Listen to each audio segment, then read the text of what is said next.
திருச்சிற்றம்பலம் தில்லை அம்பலம் நம பார்வதி பதையே ஹர மகாதேவா.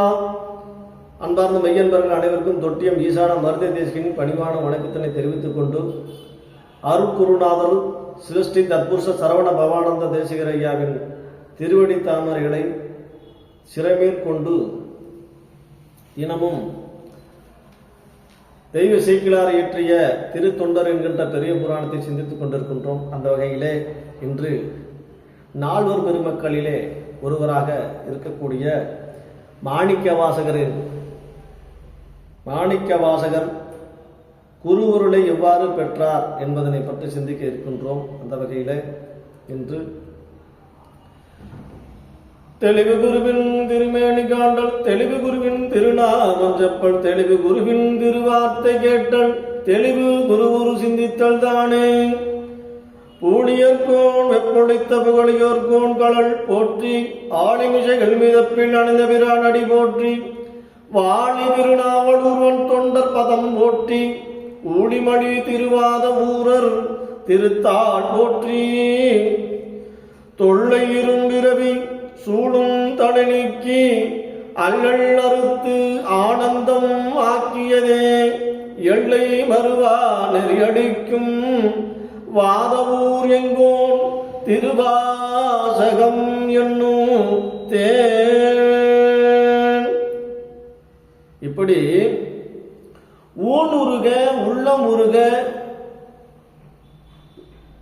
ஊனில் கலந்த உயிர் ஊர்க பாடி பரவி பணிந்து சிவ பரம்பொருளில் ஒன்றாக கலந்த மணிவாசக பெருந்தகை பற்றி நாம் சிந்திக்க இருக்கின்றோம். குருவரின் துணை கொண்டு திருச்சிற்றம்பலம். அதாவது சிவபெருமான் அதி தீவிர தர சத்தினி பாதம் உடைய அடியவர்கள் எல்லாம் தாமே குருவாக எழுந்தருளி ஆட்கொள்வான். அதுபோல மதுரையில் இருந்து குதிரை வாங்க வந்து கொண்டிருக்கின்ற மணிவாசகர் குதிரை வாங்க வந்து கொண்டிருக்கின்றார். அப்பொழுது பல கிலோமீட்டர் தொலைவில் உள்ள திருப்பெருந்துறை தளத்தில் குருந்த மரத்தடியிலே அமர்ந்து ஞானகாந்த ஈர்ப்பினால் வழிபோக்கருக்கெல்லாம் விழிப்புணர்வு தர இறைவன் திருவுள்ளம் கொண்டான். அப்போது சிவன் அவன் என் சிந்தையுள் நின்ற அதனால் அவன் அருளாலே அவன் தான் வணங்கின மணிவாசக பெருந்தையே திருவாசகத்தில் குறிப்பிட்டிருக்கிறார். அதுபோல திருவாதவூரார் அப்பொழுதுதான் குருநாதரை தரிசிக்கிறார். குருநாதர் திருவடிகளை காந்தமா ஈர்க்க அத்திருவடிகளை பணிந்து எழுந்தார்.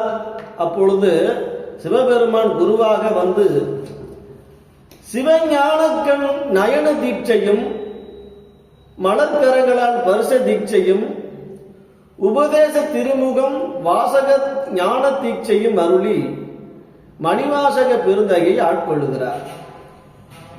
அப்போ ஆத்மநாதர் என்ன செய்கிறார்? அதிபக்குவருக்கு ஆலமர செல்வர் குருந்த மரத்தடியிலே குருநாதராய் வந்து அருள் கூறுகிறார்.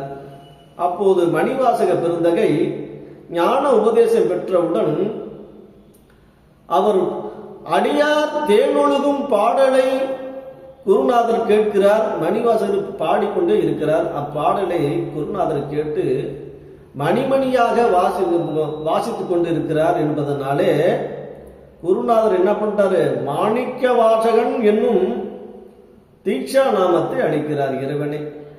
அப்போ பொன்னம்பலம் வரலாறு அறிய வந்த இலங்கை வேந்தனுடன், அதாவது திருப்பெருந்துறையிலே ஞான உபதேசம் கொடுத்துட்டாரு. அப்போ என்ன பண்றாரு? இவர் ஒவ்வொரு தளத்துக்கா பெருமானை பாடி புகழுகிறாரு. இப்போ தில்லையில இருக்கிறாரு. தில்லையில என்னன்னா ஒரு செய்தி, பொன்னம்பலம் வரலாறு அறிய வந்த இலங்கை வேந்தன், இலங்கையில இருந்து ஒரு அரசன் வந்து கொண்டிருக்கிறான். அவர் வந்துகிட்டு இருக்கும்போது புத்த மதத்தை சார்ந்த அரசன். அப்போ புத்தர்களும் கூட வருகிறார்கள். அப்போ தில்லையில் வாழ் அந்தணர்களை வாதுக்கு அழைக்கிறார். எங்கள் மதம் தான் உயர்ந்த மதம், எங்களுடைய மதத்தில் இருக்கிற கோட்பாடு உயர்ந்தது, எங்களுடைய கோட்பாட்டிலே நாங்கள் சொல்லுகின்ற வாதத்திற்கு நீங்கள் பதில் சொல்லியே ஆக வேண்டும் என்று வாதுக்கு அழைக்கிறார்கள். அப்போ இறைவன் தில்லைவாழ் அந்தணருக்கு இறைவன் அருளுகிறார். என்ன? மாணிக்க வாசகரை கொண்டு புத்தர்களை வாதில் வென்று சைவத்தில் நிலைநாட்டுங்கள் என்று இறைவனே அருள்மலை கொள்கிறார். அப்போ இலங்கை வேந்தன் மாணிக்க வாசகர் புத்தர்களை வாதில் வெல்கிறார். இலங்கை வேந்தனுடைய ஊமை பெண்ணும் புத்தர்களை வென்றது மட்டுமல்லாம இலங்கை அரசன் மகள் பிறவி ஊமை, அந்த ஊமை பெண்ணை பேச வைக்கிறார். அப்படி ஒரு அதிசயத்தை மணிவாசகர் பெருந்தகை செய்கிறார். அந்த நிகழ்வு நிகழ்ந்த பிறகு அந்த புத்த மதத்தில் இருந்த அனைவரும் சைவ மதத்திற்கு மாறினார்கள். எப்படின்னா அப்படி வாதில் வென்று ஊமை பெண்ணை பேச வைத்ததுக்கு அப்புறம் நம்ம சைவ சமயமே உயர்ந்தது அப்படின்னு புத்த மதத்தில் இருப்பவர்களும் சைவ சமயத்துக்கு மாறினார்கள் என்பது வரலாறு. அதுபோல மாணிக்க வாசகர் அதுக்கப்புறம் என்ன பண்றாங்களாம், தில்லைவாழ் அந்தணர்கள்லாம் என்ன பண்றாங்களாம், இவரும் நமக்கு குருநாதன் சொல்லி அங்கீகாரம் கொடுத்திருக்கிறாங்க. தில்லைவாழ் அந்தணர்களே மாணிக்க வாசகரை குருவாக ஏற்று அங்கீகரித்தார்கள் என்பது ஒரு செய்தி.